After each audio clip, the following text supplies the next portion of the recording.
Donc je m'appelle Laurent Cos, je suis salarié de la coopérative agricole Ferme de Figeac. C'est une petite coopérative qui est dans le Lot. Il y a environ 600 adhérents, tous éleveurs de bovins lait et de vaches laitantes. Et je vais essayer de vous présenter la démarche qui sous-tend un certain nombre d'actions que nous avons réalisées autour des énergies renouvelables. Et là, j'ai repris une photo d'un coquillage parce que ça, pour nous, ça illustre bien que cette succession d'actions répond à une démarche qui est donc est tournée vers un centre que l'on pourrait représenter par la coopérative, par la structure, mais aussi par le territoire et par un ensemble de valeurs qui sont des valeurs de la coopérative, des valeurs de l'économie sociale et solidaire, et qui donc sont le fondement de toutes ces actions que nous avons réalisées sur ces énergies renouvelables. Alors tout a démarré en 2006, lorsqu'on revenait d'ailleurs d'un voyage en Allemagne. On avait vu donc un agriculteur allemand qui avait un méthaniseur, qui était membre d'une coopérative éolienne, qui avait une chaudière à bois pour chauffer sa maison, qui avait un méthaniseur.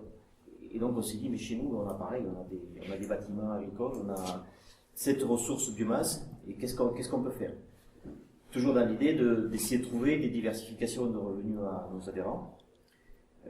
Donc l'État a sorti des mesures d'encouragement du photovoltaïque.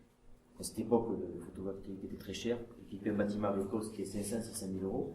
Donc on a cherché une démarche qui permette d'associer un maximum de gens.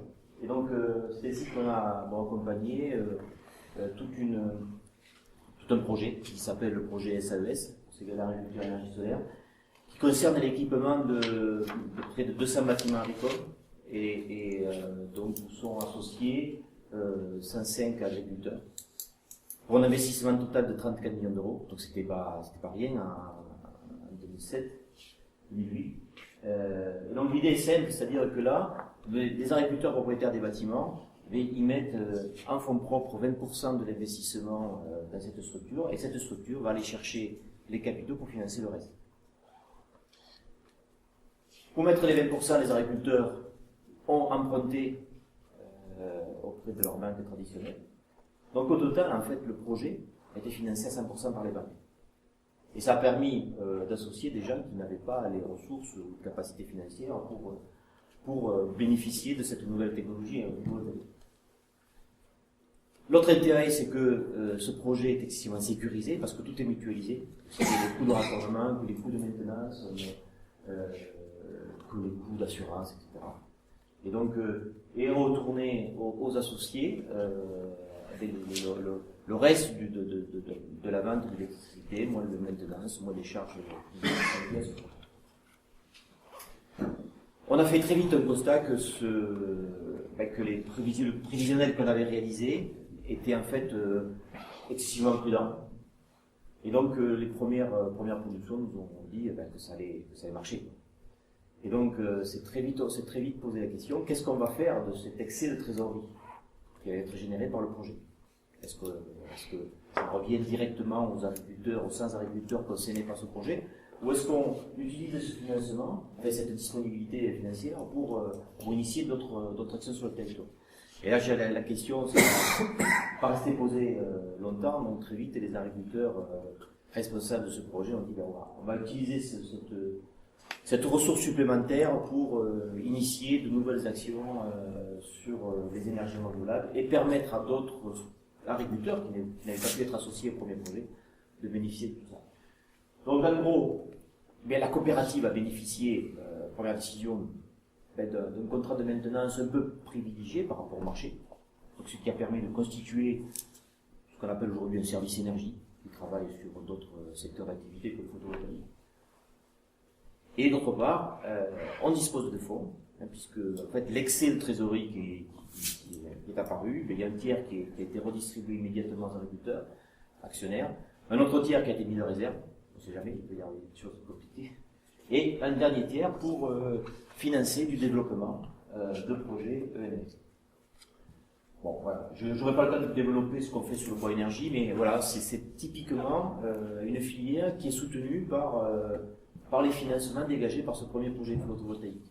L'idée, c'est de constituer une filière bois énergie qui permettent de valoriser ce bois qui existe sur le territoire. Donc là, on s'inspire d'un modèle qui a été développé par la SIC R43 à Monteloire. Et donc dans laquelle le capital risque en fait est porté par le projet photovoltaïque.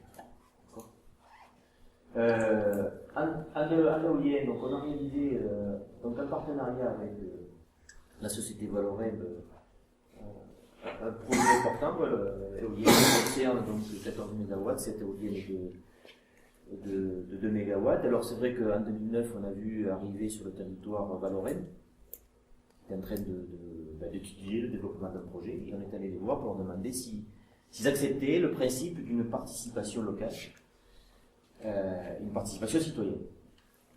Et à tout ça, c'est de dire, voilà, on a une ressource locale, il faut éviter que cette ressource parte à l'extérieur.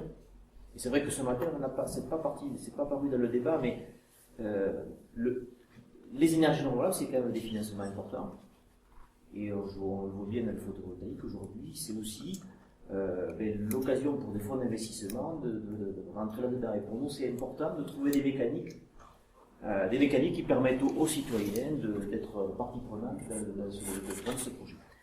Alors, sans rentrer dans le détail, on a trouvé avec Valorem un partenaire qui a accepté le principe de ce partenariat, pour des raisons évidentes d'acceptabilité et de cofinancement du projet.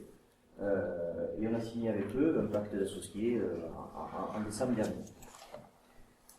En gros, Valorem conserve 60% de ce parc, laisse 40% au territoire, et il y a un pacte d'associés avec des clauses d'agrément, des clauses de préemption, des clauses de cogérance, c'est-à-dire quelque part, même si le territoire n'a pas la majorité, mais il a quand même son mot à dire pour tout investissement important, tout investissement qui dépasse 50 000 euros.